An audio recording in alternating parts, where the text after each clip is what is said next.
Hello and welcome to Dovetvsport. My name is TOBI ADESINA. What a week we had in the world of sport. A week that witnessed lots of fantastic events in the world of sport.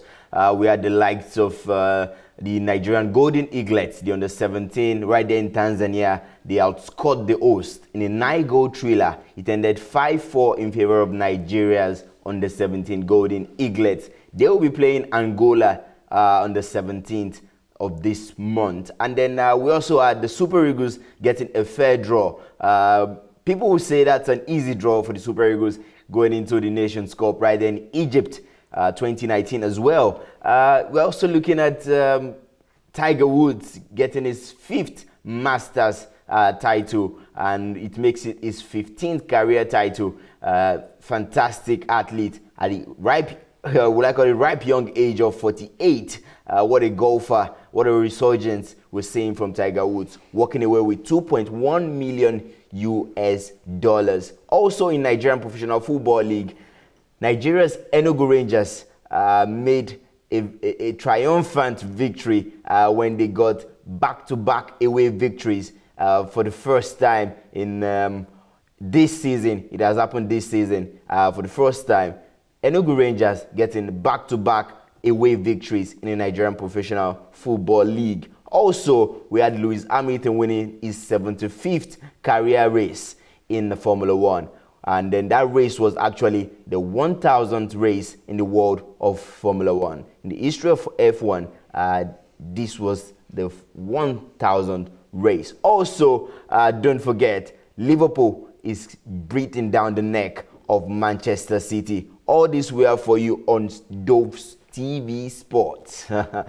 Okay, like they say, charity begins at home. So right there we'll start from the church. And I have the Dove crew here with me on set.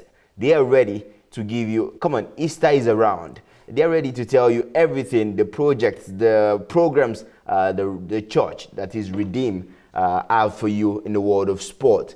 The way we plan to win souls this particular Easter period through sport. Joining me on set, I have the Director of Sport for the Redeemed Christian Church of God, Pastor BANKOLE. Welcome to Dovetvsport once again. Thank you very much, Toby. It's nice to be here.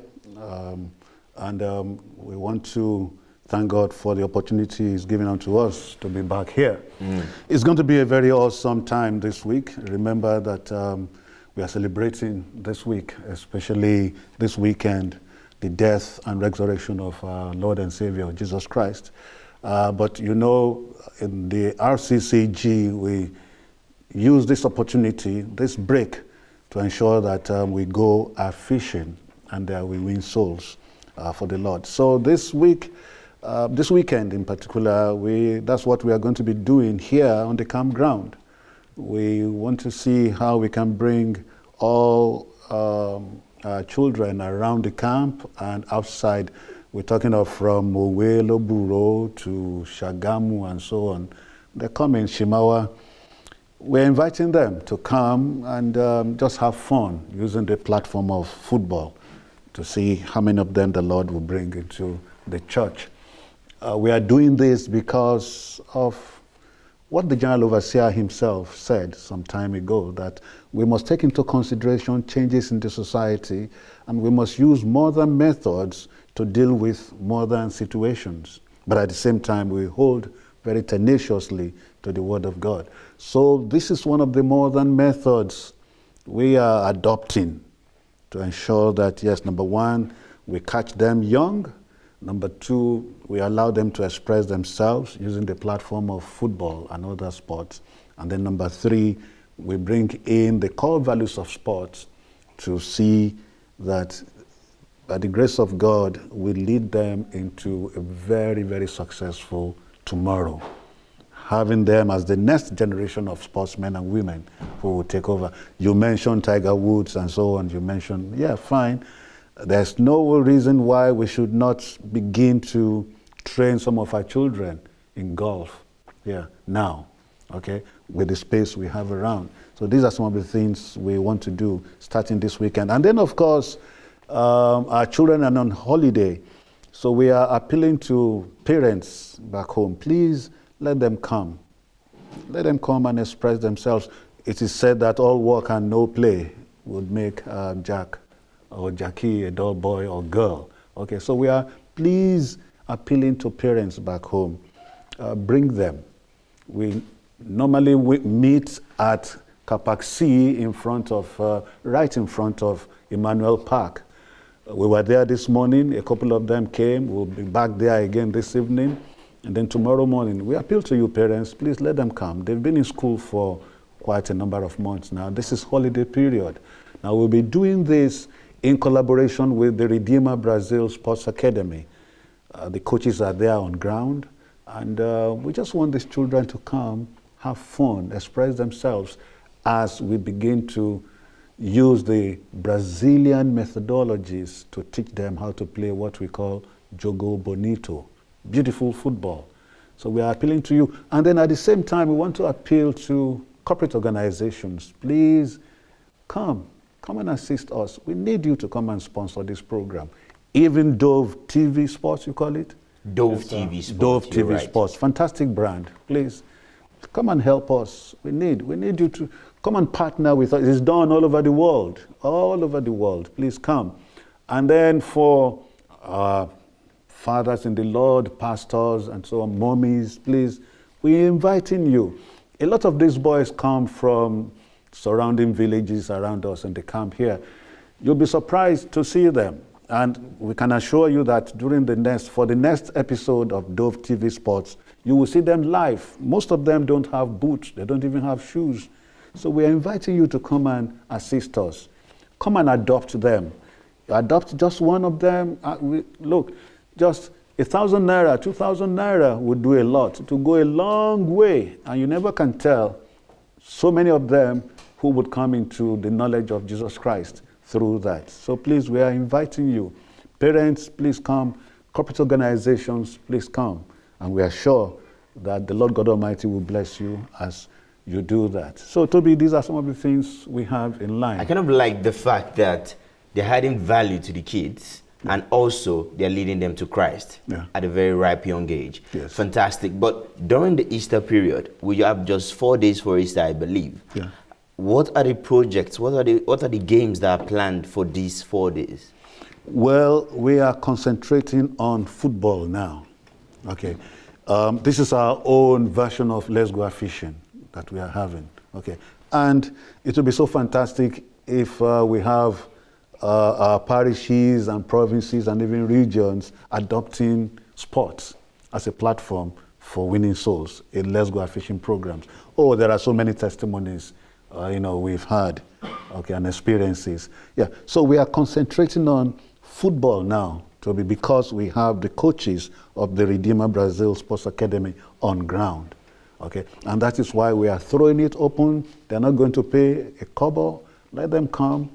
And then after that, because we are working in tandem with the junior church, the Directorate of Teens and Sports, after this holiday, those of them we are able to discover, we now bring them in, get them registered very well, we kit them appropriately, and then of course we have times during the week when they come for trainings. So the thing is this, for now it's a free project. Free one. They come in, they don't get to pay a dime for registration. No payment, yes. And then afterwards, the special kids, so to say, will be picked and then groomed. We continue to groom them. In an academy. That's right. Registered. Registered. Okay.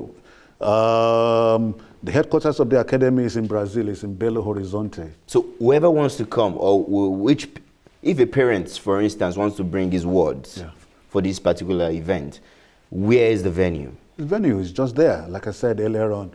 Kapaksi in front of Emmanuel Park. And I think you've been there before. Yes, you've seen us at work. Sir. Yes. Yes, sir. So what do you think? What do you think about the academy? I think it's a platform where the kids will get to play professionally, get to learn how to play professionally, the way it's been called, the beautiful brand of football. He mentioned the Jogo Bonito, not the one that we were used to growing up. You kick the ball, kick and follow, like you would say it is. And I think I've been through the training. I think it's even good for someone who would want to shed his or her weight. So for me, I think it's not just open to the kids. An adult who want to shed weight, another two want to keep fit, can also be part of it to the training aspect. But for the kids, they will get to learn a lot while football is being played, and not just on paper and practical wise, how to get it done, from the passing, from what to do with the ball, not just about kicking and following it. And trust me, parents will definitely bring their kids. Parents, I know you definitely bring your words here. Trust me, because believe it or not, you want them out of your house because you don't want them causing you troubles. You want to enjoy your Easter, and you're looking for ways to, engage them. The best way to engage them is through sports and through the Word of God, and this is what they get when you bring them to Kapaksi, you call it. Yes, Kapaksi. Yeah, I have a question for you, sir.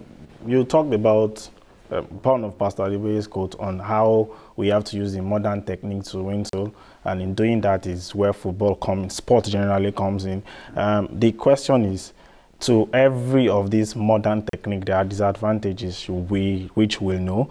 Part of it, when we talk behind the set, you mentioned how a certain pastor didn't want football to be a tool to win soul until what happened, where he came back to give testimony. How do we balance it that we are able to curb whatever disadvantage will be attached to this method of playing football? Because you are inviting everyone to come around, kids who have been through whatever, and then we want to groom them through football, take them to Christ. So how do we balance it, and then how do we convince churches here, Redeemed Christian Church of God, parishes, to be involved in this project? Well, it's a very simple thing. Thank you very much for bringing that up. Globally now, there are two platforms that even from FIFA to International Olympic Committee have discovered that we must use to engage our children and youth. Okay? One, sports. Two, entertainment. They have these two basic needs. Now, when you are able to meet them at these points of needs, you are beginning to engage them.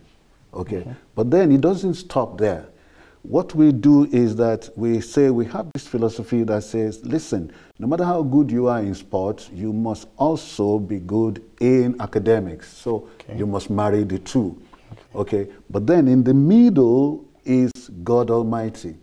So you must be able to marry these three together. Sports, education here, and then in the middle you have God, because He is the pillar.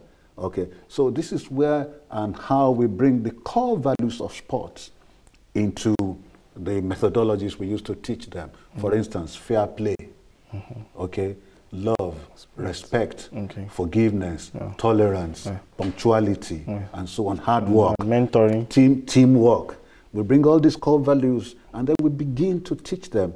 Okay, fine. So now they know, the children know. For instance, we've said to them, listen, at the end of this term, we want to see photocopies of your results. Okay. If you don't do well in school, we sanction you. You go back. You're not coming to training. Now, these kids don't want to hear that. They don't want to miss training at all. Okay. So it is compulsory for you to do very well in school. Now, fine. We are also appealing to our pastors to adopt this methodology. Okay. And they should help us preach it from the pulpit, from the altar. Fair play. I'm sorry, you mentioned under 17. Okay, I'm sorry again, it could be controversial, but between the two of us here. They passed the MRI tester. No, come on. I actually saw the game against Tanzania. They passed the MRI test. Okay. They were under 17. Trust me. me. They passed the MRI test. Fantastic. I agree. No, they were under 17. They were making mistakes that you expect the under 17 to make. Okay, praise God for that. Praise God for that. So it means that we are getting better. Yes, of course. Yes, sir. But see, when we say these boys are under 15 and they are coming from our junior churches, trust me, they are under 15. Now, see, we cannot do without discussing some of these issues, especially in such a program. Because, number one, remember in the maiden edition, we said we will be bringing Christian values into sports, and this is part of what we must do. We owe God that responsibility, and we owe our nation and our children that responsibility. So once in a while, we want to, discuss such issues. So the point you're making is this: you won't see the issues of age cheat in church football. Transparent as much as possible. By the special grace of God, no, we won't compromise that aspect. And secondly, about adopting a kid as a project. Yeah. You beckon on sponsorships, philanthropists out there to come in and then pick a kid out of the academy and sponsor. Yes. In what ways would they sponsor such a kid? Is it in paying the children's school fees or buying sport kits? Exactly. Pair of boots, for instance. Here in Mowe, it's just about 3,000 naira, 2,500 to 2,000 naira. Now you see a lot of these boys without boots. So with as little as 3,000 naira, I can sponsor a kid to play football in your academy. Exactly, sir. And then, of course, we have so many coaches, well, trainers around us here, okay, who are jobless, okay? You adopting one of those coaches and giving him as much as 5,000 naira would go a long way in the life of this coach. We have a lot of them there, out there. So if I want to do that now as a philanthropy, how do I go about it? How do I get through to you? Oh, fine. Well, please, you can come to the office at the Secretariat, at the National Secretariat, the Directorate of Sports. You can come, or you call us on this number, 081 4636 9313. Let me repeat, 081 4636 9313. Okay, please, you can do that. Or at the same time, you can come. We even invite some of you to come. Come to the studio here. Let's sit down and discuss some of these issues. It would add a lot of value and a lot of excitement to what we are doing. Interesting. Tope, you were on the ground and then you saw the training. What would you say about the training facility? I think they've got the cones, but to be fair, course, I don't think every manpower facilities like the gym and all for under 15 kids. I think he will be in the best position to answer. But for what I saw, they just did the goalpost. He ensured the field was cut so that the guys will be able to play effectively on the pitch. And like he said, not all of them had their kits. And of course, I saw some of them without the jersey of the company. I mean, of the club itself. So I think they need a lot. They need a lot. They need a lot. The football, you know, that's why he told some of them to come with their football so that there will be more, you know. Let me help you. Let me help you there. See, in football, and I want you to research into this, 85% of 11-a-side football consists of foot volley and futsal.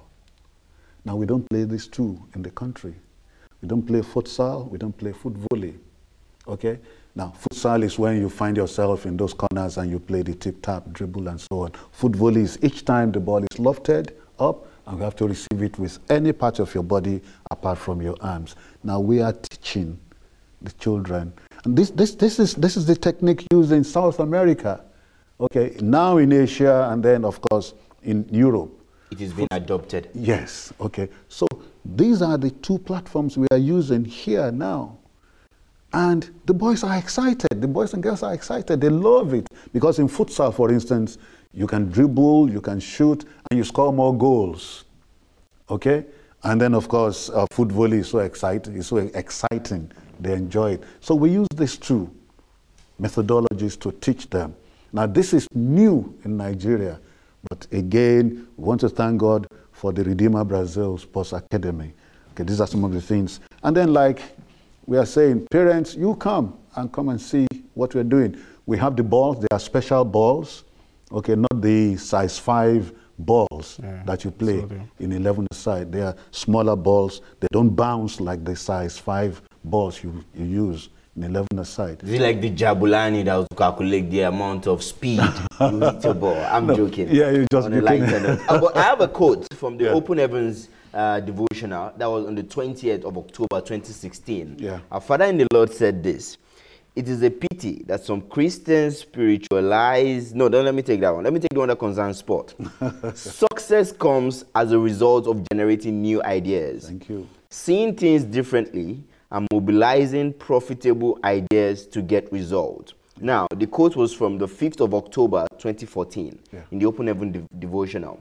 My issue is this. The issue I have with this quote is this. Parents, you as a kid having a new idea of going into sport, not a white-collar job, the support is not really there. But right now, going with this scripture, I find the Lord is saying we should embrace new ideas, new job opportunities, creativity. But how would creativity, how will get effectively involved in a creative world? Now, this is part of it. Once upon a time, you wouldn't come on air and discuss sports in the RCCG. Okay, it's a new thing happening. Okay, once upon a time, if you mention things like this in the RCCG, you'll be sent for deliverance. Fantastic! Okay. You beat me to that. You beat me to that. Okay, okay. But it's happening now. Of course. More so because the general overseer himself is a sports person. Okay, a boxer, a volleyball player, an athlete. It's just sports person personified. Okay. So why can't we take over our Father in the Lord? Well said. Thank you, Pastor Bankole. Thank you, Tope Adefala. We'll move on to the next segment of the show where we'll discuss the happenings around the Nigerian Football Federation. The Nigerian under-17 Golden Eaglets currently playing in Tanzania. They'll be facing Angola on the 17th of this month. Also, we'll talk about happenings around the NPFL, the Nigerian Professional Football League, which entered March day 15. Fantastic atmosphere right there at Nasarawa.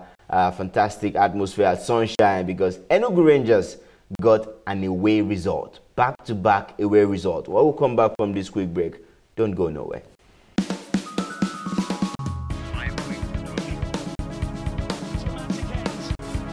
Hello and welcome back from that quick one. You're still on to Dove TV Sports on Dove Television. And joining me for the second segment of the show, we have Mr. Johnson, AKINLEYE, and TUNDE KELANI. Welcome, guys. Welcome to Dove TV Sports. Thank you, Toby. Good day, viewers at home. Thank you, Toby. Good to talk sports with you on Dove TV. No, today don't even introduce yourself. You're a member of this family, so I'm not going to give you time for that. But very quickly, guys, we had something over the weekend right here on RCCG Campground. The Camp Dwellers Table Tennis Championship. It was hosted by Emmanuel Park and purely funded by Emmanuel Park as well. Fantastic event it was.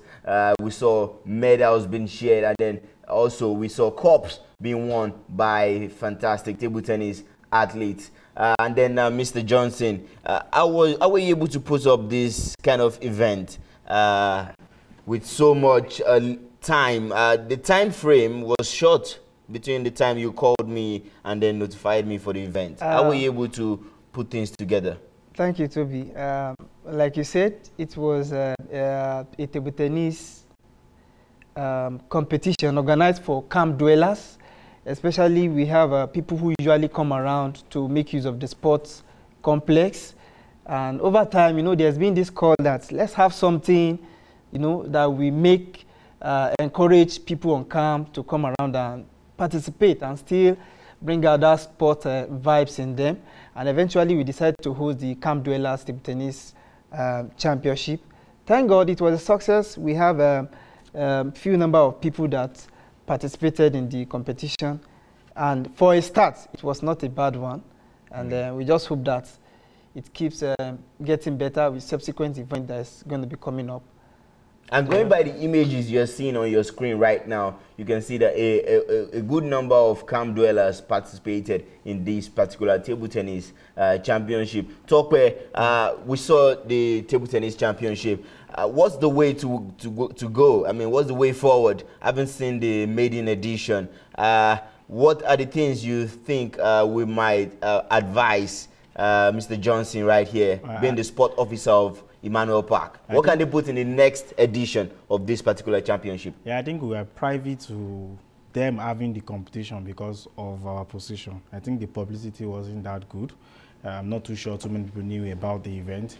So they need to work on getting people to know about the event, that the event will be taking place. And that's actually tell on the crowd. We didn't get to see too many people. So going forward, they need to let people know that, okay, just take off this weekend. We have this event for you. If they will still have to, okay, add other sport into it, but then as they have started with table tennis, there should be more publicity. People should know that they can get to participate and have fun and then still be spiritual. So publicity, I think they need to work more on that. I think that's true. In the area of publicity, don't worry, we've got you covered for publicity. But one more thing, I kind of like the idea of table tennis because it allows women to participate as well. It's not a contact sport where you have to be muscular or physical. But how was the reception from the people who came around? It was really of great interest to them, especially the athletes that participated in the competition. You know, there's this joy, this youthfulness that is kind of coming up in them again. You know, it was an opportunity for them to compete in the sport we they love best. And fortunately for us, actually we have 3 different categories. We have the category for those between the age range of 19 years to 45. Then we have those who are between the age range of 46 and above. Then we have the female category. So for these 3 categories, eventually we had people that emerged. They really enjoyed it. So what you're telling me is, as a 19-year-old table tennis player, I can't play against a 95-year-old man? No. Okay, for obvious reasons. For obvious reasons. You know, we really put a lot of things into consideration. Thank God for the encouragement we are enjoying from the management of Emmanuel Park.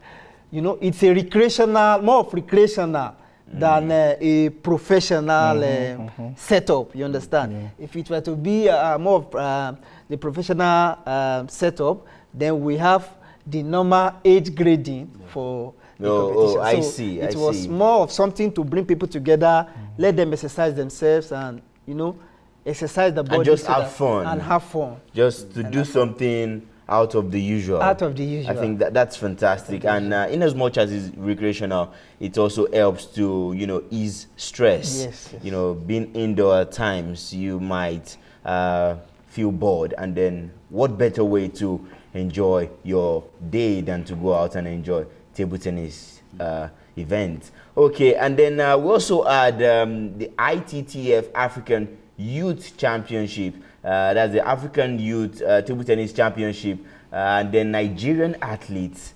emerged as winners. They won so many gold medals. Before we go into that one, I have one question for for him. I won't let him go now. Okay. Mr. Michael, sorry. Johnson. Mr. Johnson. Yeah. How many gold medals did the athletes who came for your event, how many gold medals did they win? Okay, actually we made provisions for trophy for the 3 categories, but we also made sure that we had provision for medals for every participant. Okay. At least everybody has something to take home. But those who eventually emerged as the winner went home with the trophy. So not everyone gets a trophy. No, but only the winners. Only the winners. How about the medals? The medals, everyone that participated. Oh, so there was 7th place medal. Like I came 7th, I get a medal. Interesting. No, it was just something to take home. You know? Something of reference that be able to. Okay, I can see the pictures on our screen right now. Fantastic. That's good. You know, it's a way of encouraging and motivating them to come out later on. And I'm so sure they will go out and show those medals to their friends and families. And trust me, the next time, the 2nd edition, your Emmanuel Park won't be enough to contain the people who will come around. Thank you so much. Trust me. Yes, that's a good prayer. Okay, very quickly, let's move on and talk about the ITTF African Youth Table Tennis Championship. Nigerian table tennis players were superb in that one. Talk where we saw the Nigerian table tennis youth cadet team. They were superb. It's good this happened. Last week we talked about how Haruna Kadri and Segun Toriola must be replaced. You know, I mentioned that we have assists. I think I mentioned assists, that we have quite a number of them who are actually doing well. And to back that up, just this Saturday, the tournament ended, the African Youth Junior and Cadet Championship in Ghana. And this was the first time we participated in 2 years, and we participated in flying colors. You know, in the team category of the boys, we won the under-21 medal, the gold medal in the team category. We won the team medal in the cadet category. We won the team medal in the junior category. Also in the singles, Assis Sholanke won the junior championship medal. We also won the cadet medal. In the cadet final, 2 Nigerians played against each other, and then we won. That means we won gold and silver in that. But we lost the under-21 to the defending champion, the Egyptian Al-Emi. Augustine Emmanuel lost that, so that was what accounted for the the 5. We had 5 gold medals and 3 silvers. For the girls, they actually didn't do too well, but it wasn't badly. No individual medals for them, but in the team's medal, they got 2 medals. They won in the cadet and in the junior medal. They won silver medals. They lost in the final to Egypt. You know, before we came on, before Nigeria returned into the scene, it was always the Egyptians taking everything. But then Nigeria came and then took 8 medals away from them. 5 were golden in color, 3 were silver. So give it up to them. Assis Sholanke was also the player of the tournament. He won 2 gold medals. He participated in 2 events, and he won 2 gold medals in the events that he participated in. So, you know, it's a way to go on from there. I mean, from what they have done, they've qualified for the World Junior Championship. So it's just for us to build on what these guys have done, and then let's see where we go from there. Definitely, we are going to get players who will be the next Haruna Quadri and Segun Toriola in the nearest future. Next Haruna Quadri and next Segun Toriola. Okay, guys, you've heard that from TOBI and Mr. Johnson Akinleye. Very quickly, we'll move on and let's talk about our own Nigerian Professional Football League. Fantastic league it is. We saw Enugu Rangers International getting back-to-back away victories. I don't think that has ever happened in the Nigerian league in the last 4 or 5 years. Back-to-back away victories. Today, KELANI. Yeah, actually, maybe the last time something like of this nature happened, maybe was the time Kano Pillars were dominating the Nigerian Professional Football League, or when they had the likes of Ahmed Musa, or when Eyimba were dominating the Nigerian Professional Football League when they won the CAF Champions League back-to-back, 2003-2004 season. Maybe that was the last time we had something replica to what Rangers did. Going to Sunshine, going to Akure to win at Akure. Away, it's something good for Rangers. And Sunshine is actually a good club, yes, because they won the Gold Cup tourney. Yes, they won that's the pre-season tournament. They won it. For Rangers going there to win by 2 goals to 1. That's a big statement. It's a huge statement from Rangers, and it's a good statement to show their title credibility at the end of the season. And that have catapulted them to the top of the table with that victory, and they still have 3 games in hand ahead of the likes of Eyimba, MFM, and the Lobby Stars. So it's a good one for Rangers. If they can continue in that light, I see them going through, finishing the table within the first 2 positions and qualifying for the playoffs. TOBI, we saw MFM enjoying the best part of the season, staying on top of the table. Was it because they were not participating in Europe, in the continent, African? The Confederations Cup, the CAF Champions League. Was it because they were not participating and then they got to accumulate points when other teams were away? You're talking about the point that, well, to answer that, I think that has nothing to do as much as when you get to play middle games, when you get to travel out of the country, it will take toll on your players, jet lagged and everything will happen, and which will affect them. But Rangers has shown to us that you can participate in continental football and still do fine. Like he said, they are top of the log with 27 points, with 3 games to spare. The nearest to them, Eyimba, with 24 points. MFM also have 24 points. Their recent result has been bad. Just yesterday, they were forced to a goalless draw by Lobby Star, another strong team. So I think to answer that, I think it has nothing to do with it, because Rangers International has shown us that you can play continental football, get a backlog of games, and then still come back and do well. So I think they lost concentration this time around, talking about what has happened to them result-wise, MFM. And also, sorry to cut you short, outstanding game in hand does not really translate to maximum 3 points. But Rangers is turning into 3 points. Yes, they still have 3 games to play at hand. But when MFM were topping, it was due to the fact that they played the highest number of games. Yeah. And looking at the form of MFM, they are always dominant at home, but they are not good travelers. Mostly all their away games, they've suffered defeats. But their treasure ode, their Agege Township Stadium, is that's where they play the goalless draw. And that's where they play goalless draw with Lobby Stars. Looking at the Group B now, we have Aqua United top. We have El Kanemi in second. We have FC Ifeanyi at third. Looking at that now, what would you say the table looks like? These 3 teams, if the table ends this way, these 3 teams qualify for playoff. Yes, obviously. You know, we are not sure of the format yet. Yes. But then, if it is top 3 going, we know so well that 6 teams will be relegated. 8 teams will be relegated. We know that for sure. But we are not sure of the format of the playoffs. But if it is top 3, yes, these 3 will be going on to. We don't know the format, whether it will be this. Aqua United have spent so much for them not to qualify. And they have the Brazilian Everton Rafael doing a good job for them. And they have the sponsorship of.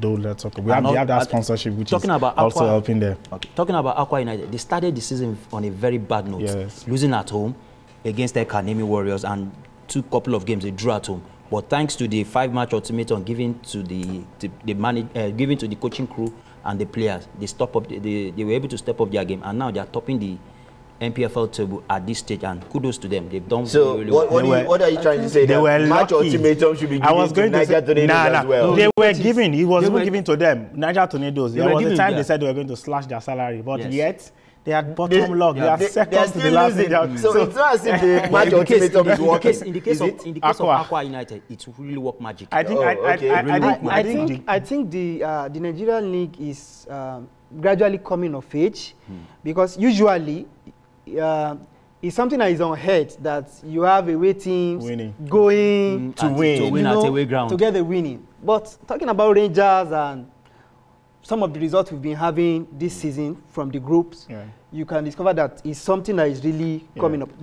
Usually before, you know, they are even scared when you go away to play. You are scared to carry the day because of the threat from the fans. And speaking about threat, something happened at Agege Township Stadium, guys. I was so happy with Lagosians. I was happy with the stadium stewards. I was happy with the Lagos State FA. Because what happened was this. The match ended goalless at Agege Township Stadium. And some minutes to the end of the game, news broke out that some sets of fans wanted to attack the match day referee. And guess what the stewards did? They locked up the stadium and made sure that no one left the stadium until the referee left the stadium. That is fantastic. We should applaud that. It's a good one. Very quickly, let's leave the Nigerian Professional Football League and let's talk about the Nations Cup draw that was held just this past week. And then Nigeria got a very easy draw. Madagascar, Burundi, and Guinea.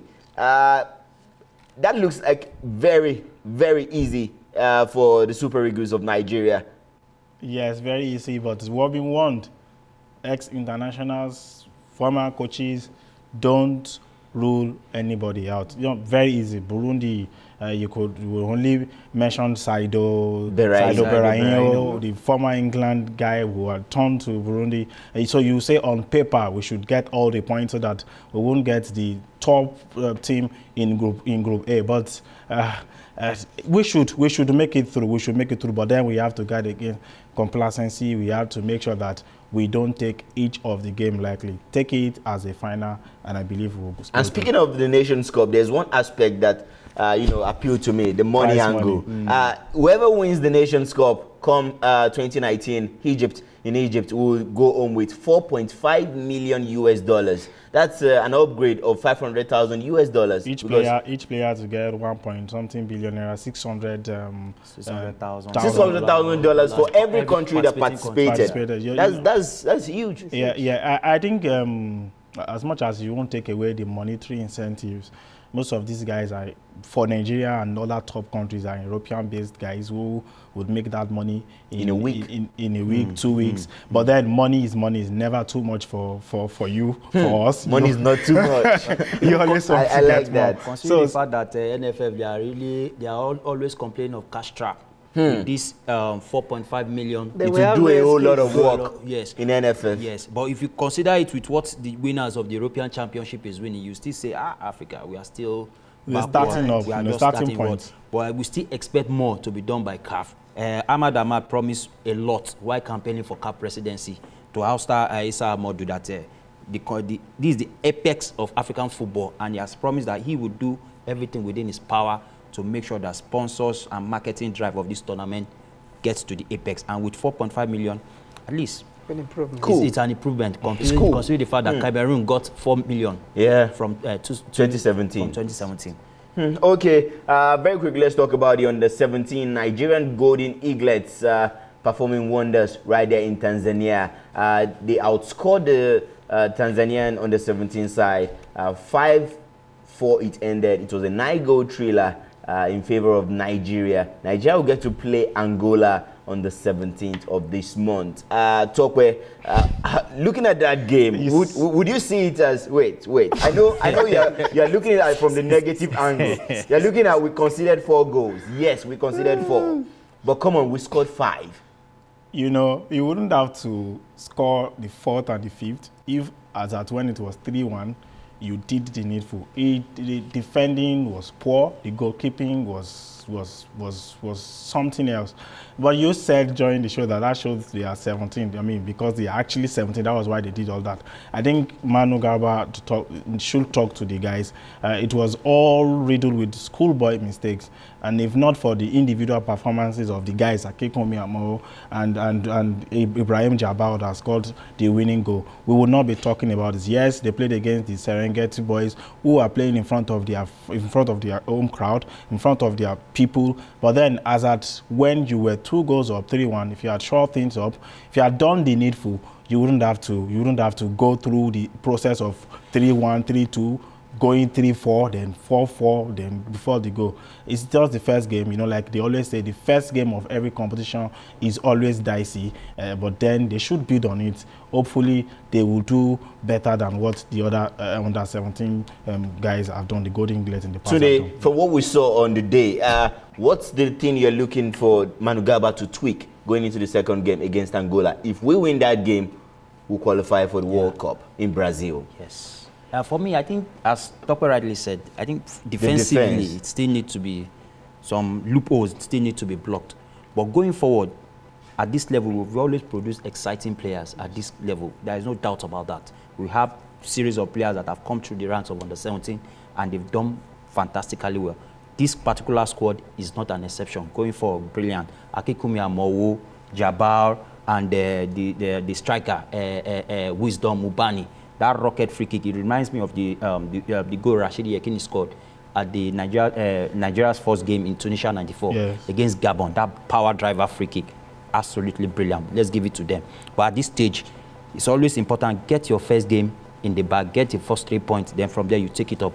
Second game against Angola, you win, you are into the World Cup in Brazil. And the good thing, they are familiar with the Angola boys. Yes. They played at the... The Angolans are good. Yeah. They beat them 3-1. They defeated the Angola 3-1. I saw the game. I saw Very the skillful tournament. So, I saw Alfonso. Yes. And their names were beautiful as well. Beautiful. Sweet names. The commentator That's because they're Portuguese. Time. I think Portuguese colonized the Angolans. Yes. Okay, very quickly, let's move on to the next segment. When we come back from this quick break, we'll go into the European scene. That's what we'll talk about the EPL in England. We'll talk about Tiger Woods winning his 6th Masters. We'll also talk about some other news in Formula 1 and the NBA. Don't go nowhere.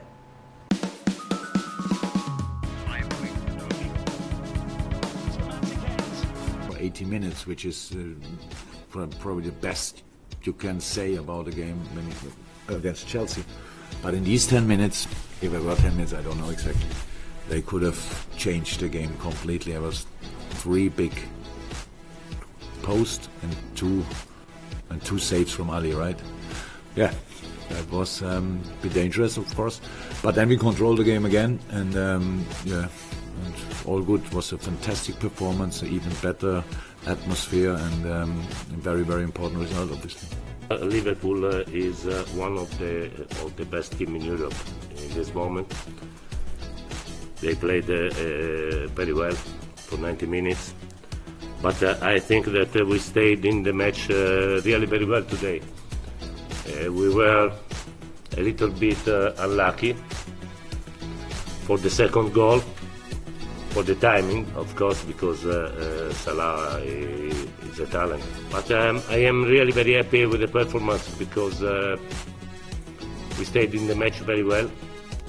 Probably 2-3 months ago we were not able to stay in this kind of match. So I think that, in my opinion, we are improving. So pleased. After this amount of games we have in our, our legs, we cannot forget we have Brighton, and after 3 days later we have a game in Champions League, and now here, and our opponents have more time to refresh. And the way we play this, you play, I think, 75-80 minutes, really good. And after they push a little bit, we lose a little bit of control. But yeah, really pleased. So we knew that. So we think Liverpool is able to win all the games. The Premier League, the position is in our hands, and we have to win all the games. Well, I do think they look in very good shape, and they certainly paid us a lot of respect. I mean, I think that coming here with us in our position and them in their position, and with a fully fit squad to choose from. Or I don't know about Fernandinho. I don't know where he was. Maybe he isn't fit, but he was the only sort of name. Fabian Delph wasn't even there. So with that strong a squad that they had to select from, they certainly paid us the respect for putting a very strong team out. I can only congratulate them on the victory. I can only say what everyone else here in the room knows already. They are a very good team. They're going to take some beating in any competition they play it, and certainly it's going to take a bit. Hello and welcome to the final segment of the show. Let's start off from the English Premier League, where Liverpool are breathing down the neck of Manchester City. Close tie it looks, and then with run of games to go, it looks like Liverpool might just be having the edge. But with Manchester City squad depth, you can give anything to them right now. Today, we saw Manchester City over the weekend. We saw Liverpool. Who of these two was more convincing to you? At this stage now, what matters most is just get your 3 points and move to the next game. But for me, I still want to tilt towards Manchester City winning the title, because in terms of squad depth, as you rightly mentioned, they have quality players. But they get to play and they still Tottenham have, twice. Yes, but they still have that outstanding game in hand ahead of Liverpool, which is very key. Outstanding game in hand. But Tottenham will play Manchester City in the league. They will also, Manchester City will also play Manchester United in the league as well. Those are two tough fixtures. And then when you look at the fact that they still have to play Cardiff, it's a banana peel waiting for Manchester City, because Cardiff is currently fighting relegation. Away from English Premier League, let's talk about the man of the moment. Is this still the man of the moment? Ole Gunnar Solskjaer. He's going to take on Barcelona tonight in the Champions League. And he was talking about Barcelona being beatable. He can do all of that. Talk where we saw Barcelona versus Manchester United, Barcelona first leg. It was a no-brainer for any Manchester United fan to pick United to win that game ahead of Barcelona. They were poor on the night. No, Solskjaer said what he said because of what they were able to do in their game against PSG. Nobody gave them chance. They were not counted in, but they pulled an upset part of France. So I believe this is why he's saying that we can make it happen at Camp Nou. But it's a tough one to call. It's going to be difficult, as much as there is a Lionel Messi on the pitch. I mean, going into that game, we all thought they will be taken apart. Barcelona will destroy them at Old Trafford, but it was just 1-0, an own goal. So anything can still happen right now? On paper, it is over, but it is football. Anything can happen, yeah. Football, anything can happen. And I think Ole Gunnar Solskjaer is losing his street credibility beat by beat. Street credibility. You have to explain that. I have to explain that. Okay, very quickly, let's talk about golf. And we have the man of the moment, Tiger Woods, making waves again after a long absence in the spotlight. 11 years it took for him to come back big with a banger. Yes, he came back with a banger, going on with $2.1 million after winning the PGA Masters. It's a fantastic one for him. And then at 48 years of age, he's still active in the sport. Tope, I think there's something about golf that we don't know of. You could be 90 and still be winning titles in golf. Yes, that's why down here and even over there, you don't see just anyone playing it, because firstly it's expensive to get the kit, and then the terrain where it is being played. For most of the guys here, it's for relaxation for the big boys. So yes, you can go on. So far, you are still flexible. You can bend and you can port and make it happen. Yeah, you can. And talking about Tiger Woods and the feat that has been tagged as one of the greatest comeback in the history of sport, even way more than what LeBron James and Cleveland did 3 years ago, coming from 3-1 down to beat the Golden State Warriors. We know what he did, 11 years absent for his 6th Masters title. And this was someone who was ranked 1,119 in 2017, just 2 years after, not up to 2 years. Now he's ranked 12. He's been able to do this. So give it up to him. Give it up to him after all that he went through. That is to tell us, don't give up. Just keep going on regardless of whatever happens. When you are down, pick yourself up and keep going at it. It's not over. It's not over until it's very over. Quickly, let's rush into Formula One, and then let's talk about Lewis Hamilton, who won his 75th race in Formula One, and it was also the 1,000th race of Formula One in the history of the F1 sport. Lewis Hamilton, no debate. He was the winner of the day. He was fantastic. Himself and Bottas, it must be said. I think this year is going to be easy for him. Maybe we are going to have a revisit of what we have 2 years ago, when it was just him and his driver and his partner vying for 3 years ago, vying for the pole for the title. This year it's been him and Valtteri Bottas, his Mercedes teammate. It is moving. We've had 3 Grand Prix this year. Bottas won the first one. He has won 2 Grand Prix back to back. That's the reason why on the drivers' table he's presently at the top with 68 points.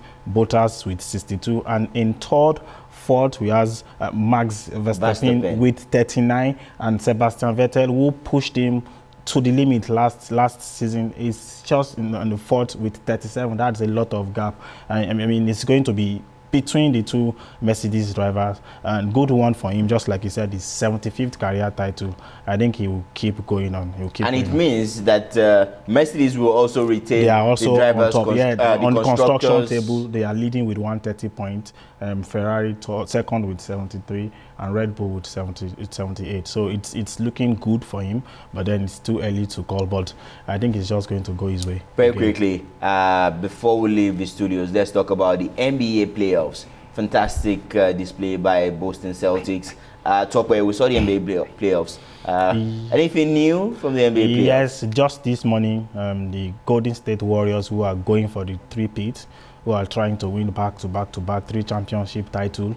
They won their first game against Los Angeles Clippers, but just this morning they threw away 31 points lead, and they lost that game 135-101. Steph Curry had his game, and our Andre Iguodala also played his part in that game, but then it wasn't what we expected. We all expected that it was going to be a clean sweep for them. For the Nigerians who have been participating in the playoffs, they all have been doing well. We know so well that it's only Al Farouk Aminu, the D-Tigers forward, who is the only D-Tiger players in the playoffs presently. In their first game, they also won. That's Portland Trail Blazers. They defeated OKC. He had a good game. He had 10 points in 7 rebounds in 35 minutes. You know, it's going on well for the. You mentioned Boston Celtics. They had Semilore Ojeleye, though he was on the bench, but then Kyrie Irving pushed his side to claiming that one against Indiana Pacers. And also Gianni Antetokounmpo just played for 25 minutes and he recorded his first postseason double in their win. So it's going on well for the guys, for who we are looking up to, we are watching, the Nigerian guys, but then it wasn't a good one for Golden State Warriors with what they achieved this morning, throwing away a 31-point lead in their second game. Now their series is tied. They are now 1-1 with Los Angeles Clippers. Fantastic wrap-up from the NBA. Okay, we'll join you, we'll come your way next week. Keep it a day with us. Keep it a date. Yes, keep it a date with us on Dove Television. Same time next week. From me and all the guys in the studio, the Dove Sport crew, we're saying enjoy the rest of your day.